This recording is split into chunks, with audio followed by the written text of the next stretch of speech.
Radio Pakistan معروف شاعر صبا اکبر آبادی کے یوم وفات پر خصوصی پروگرام سنیے صبا اکبر آبادی، کچھ یادیں کچھ باتیں۔ میزبان تاجدار عادل، پروڈیوسر ربیہ اکرم، پیشکش ریڈیو پاکستان کراچی۔ صبا اکبر آبادی، کچھ یادیں کچھ باتیں۔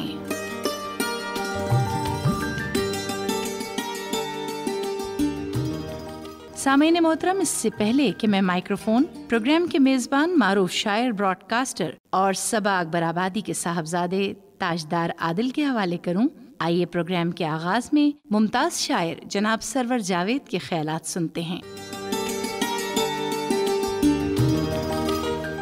صبا اکبر آبادی ہمارے اردو غزل کے اور مرثیے کے بہت محکم، بہت خوش مزاج شاعر ہیں۔ صبا اکبر آبادی کا نام جو ہے وہ تمام اکابرین کے ساتھ آتا ہے، جو نسل ہماری معدوم ہو چکی، مگر ان کی باتیں جو ہیں، ان کی جو شاعری ہے وہ ہمارے پیش نظر رہتی ہے، اور اس کا سبب یہ ہے کہ ان کی غزل جو ہے ایک بڑی محکم غزل ہے۔ صبا ان میں سے ہیں کہ جنہوں نے اردو غزل کی آبرو کو برقرار رکھا ہے۔ مرثیے میں ان کی ایک الگ جہت ہے، مرثیہ بھی ان کی شخصیت کا حصہ ہے، اور آپ جانتے ہیں کہ جدید مرثیہ جو جوش مدی آبادی سے شروع ہوا ہے، اسی فہرست میں صبا اکبر آبادی کا نام آتا ہے۔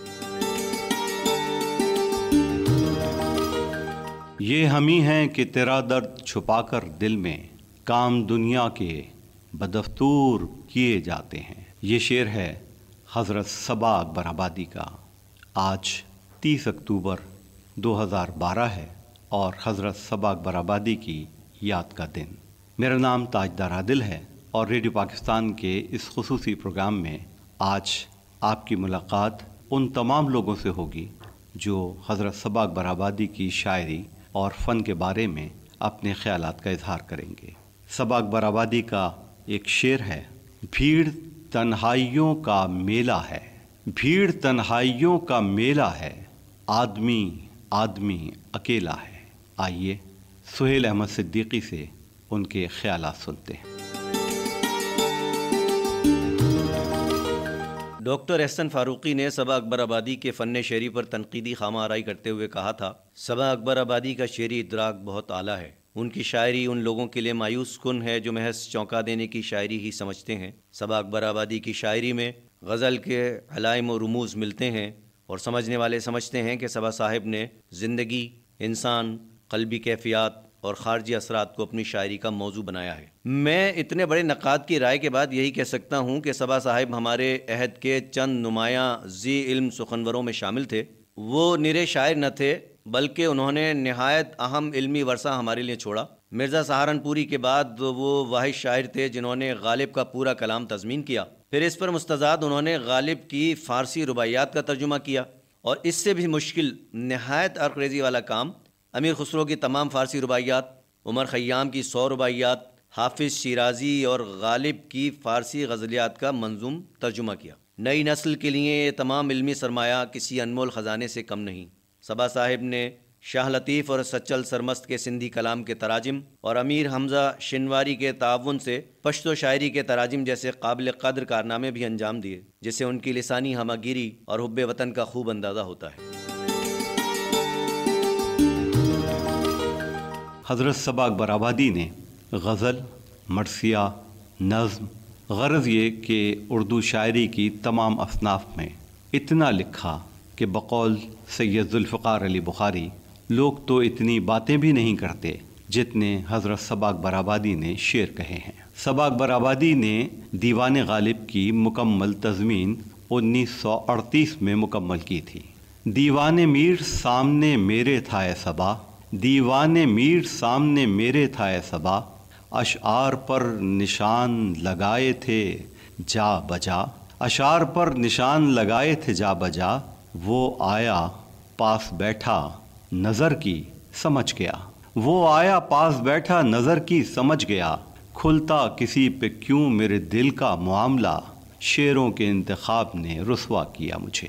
اس طرح کی باکمال تضمین نقش فریادی ہے کس کی شوخی تحریر کا سے لے کر صلاح عام ہے یاران نکتہ داں کے لیے، یہ تضمین 1938 میں حضرت صبا اکبر آبادی نے مکمل کی اور ممتاز محقق دانشور مولانا حامد حسن قادری نے اپنی کتاب نقد و نظر میں 1942 میں اس پر تبصرہ کرتے ہوئے کہا کہ تضمین غالب کے کلام کی تو بہت ہوئی ہے، کچھ اور لوگوں نے بھی بہت اچھا کام کیا ہے، لیکن صبا اکبر آبادی سے بہتر تضمین کسی نے نہیں کی۔ حضرت صبا اکبر آبادی نے 1928 سے مستقل مرثیے کہنے شروع کیے اور 1936 میں اردو مرثیے کی تاریخ میں سب سے پہلا مرثیہ شکست یزید کے عنوان سے شاہ گنج کے امام باڑے اکبر آباد میں پڑھا۔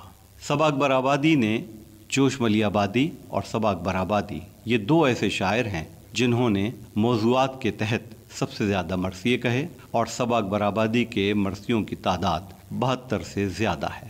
یہ مرثیے جو عنوانات کے ساتھ لکھے گئے، اس قید کے ساتھ کہ عنوان ہو اور مرثیے کا ربط آج کی زندگی کے ساتھ ہو، جدید شاعری میں سب سے پہلے حضرت صبا اکبر آبادی نے روشناس کرایا۔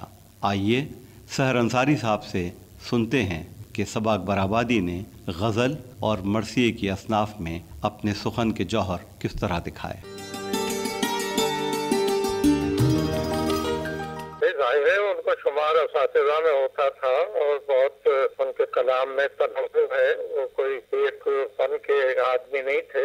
شاعری میں انہوں نے متعدد اصناف میں بہت اپنا نام پیدا کیا ہے، پختہ کار شاعر تھے۔ غزل کے علاوہ نظمیں، تضمینیں ان کی پورا دیوان غالب انہوں نے تضمین کر دیا۔ پھر اسی طرح سے تراجم انہوں نے کیے ہیں، مرزا غالب کی رباعیات کے، حافظ کی رباعیات کے، فارسی سے اردو میں خیام کی رباعیات کے۔ پھر اسی طرح سے ان کے مرثیے بہت اہمیت رکھتے ہیں، خاصی تعداد میں انہوں نے کہے ہیں، پڑھتے بھی تھے۔ تو بہت ان کا ظاہر ہے کہ ایک معیار ہے، نام ہے شاعری میں، اثرات ان کے ہیں اپنے معاصرین پر۔ ان کا ایک بڑا کارنامہ تھا کہ پاکستان کی جو آزادی کی جدوجہد تھی، اس سلسلے میں انہوں نے بہت سی نظمیں لکھی تھی، اور جو غالباً زمزمۂ پاکستان کے نام سے ایک مجموعہ بھی شائع ہوا تھا۔ تو اس لحاظ سے یہ بھی ہے کہ ہمارے قومی شاعری میں بھی ان کا ہاتھ ہے۔ نئے شاعر اگر ان کا کلام پڑھیں تو بہت کچھ سیکھ سکتے ہیں، اس لیے کہ ان کی شاعری میں فنی لوازم بھی ہیں، نئے مضامین بھی ہیں اور تجربے بھی ہیں۔ تو اگر نئی نسل سیکھنا چاہے تو ان کے مطالعے سے بہت کچھ سیکھ سکتی ہے۔ ایک تو مرثیے ان کے جو ہے وہ موضوعاتی ہیں، خاک پر ہے، اور اسی طرح زندگی پہ ہے، موت پہ ہے، اور اس کے علاوہ بہاریہ، عشقیہ، ان مضامین پر بھی کلام ملتا ہے۔ بہت ان کے پیش نظر ظاہر ہے کہ ایک تہذیب تھی، ایک مستقبل تھا، ایک حال تھا، اور جو لوگ اس کے حوالے سے شعر لکھتے ہیں تو وہ ظاہر ہے کہ مختلف ہوتی ہے ان کی شاعری، عام رومانی شعراء۔ تباہ کر کے میرے دل کو داغ چھوڑ گئے، تباہ کر کے میرے دل کو داغ چھوڑ گئے، اٹھا کے لے گئے محفل چراغ چھوڑ گئے، صدائیں گونج رہی ہیں نئے پرندوں کی، جو ہم سفیر پرانے تھے باغ چھوڑ گئے۔ صبا اکبر آبادی کی یہ غزل کے اشعار ایک ایسے سفر کی نشاندہی کرتے ہیں جس میں پرندوں کی طرح سے لامحدود سخن کا آسمان ان کا منتظر رہتا تھا۔ صبا اکبر آبادی کی شاعری میں جس طرح سے عہد بعہد ارتقاء کے ساتھ ایک کمال اور اپنی عہد کی روح کو سامنے رکھا ہے، اس کے حوالے سے دیکھیں تو 50 کی دہائی میں حضرت صبا اکبر آبادی کا ایک شعر بہت مقبول اور مشہور ہوا، اور اس پر ہندوستان پاکستان کے تمام معتبر لکھنے والوں نے آج تک لکھا۔ شعر تھا: چونک اٹھا سن کے عکس کی آواز، چونک اٹھا سن کے عکس کی آواز، آئینہ دیکھتا تھا آئینہ ساز۔ آئیے یہ معلوم کرتے ہیں اردو ادب کے ایک معتبر نام، 200 سے زیادہ شاہکار افسانوں کے خالق سلطان جمیل نسیم صاحب سے، جن کا ایک اعزاز یہ بھی ہے کہ انہوں نے اپنی زندگی کے 50-60 سال حضرت صبا اکبر آبادی کے ساتھ گزارے، یعنی آپ ان کے فرزند ہیں۔ سلطان جمیل صاحب سے معلوم کرتے ہیں کہ چونک اٹھا سن کے عکس کی آواز والے شعر میں آخر کیا ہوا تھا کہ ہندوستان پاکستان کے